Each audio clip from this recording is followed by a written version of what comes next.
Hi guys, panibago na namang application na ating re-reviewin. Ito nga po si Lockheed Martin. So ngayon lang po ito nag-launch and itatry po natin to para pumaldo. So katulad nga po ito ng Intel Best na halos tumagal din ng 2 weeks. No, so sabayan na natin to para tayo ay pumaldo, no. So ayun nga guys, nag-invest na ako kanina dito ng 500 pesos. So try natin to. So 160 ang daily profit nito. Bukas itatry ko maka-withdraw, i-update ko kayo once na naka-withdraw na ako bukas.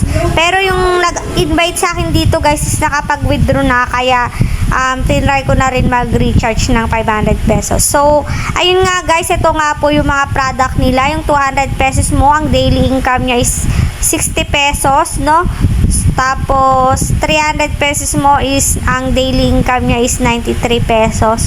Ang 500 pesos, ang daily income is 160 pesos. 1,000 is 340 pesos. So, once na nakapag-withdraw ako bukas guys, is itatry ko po mag-invest dito ng 10,000, no? Para ang daily profits niya is 4,100, which is 3 days lang bawi na may kasama pang tubo, no? So, tatry natin yung 10,000, baka tayo ay pumaldo once na nakapag-withdraw ako bukas, no? So, yun guys, kung gusto, once nag-sign in kayo dito guys, may libre kayo na 30 pesos. Then may libre din pong product, which is, yung libreng product is 10 pesos po yung daily profit niya or daily income.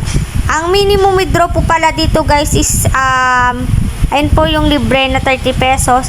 Ang minimum withdraw is 100 pesos. Kailangan po may avail po kayo dito na product bago po kayo makapag-withdraw. Kahit na may libro po na 10 pesos dun sa libreng product is hindi nyo po ma-withdraw. Dapat po ay mag-invest po tayo dito, no? So, ang daily withdrawal time is 24/7 kahit anong oras. Minimum withdraw is 100 pesos pataas.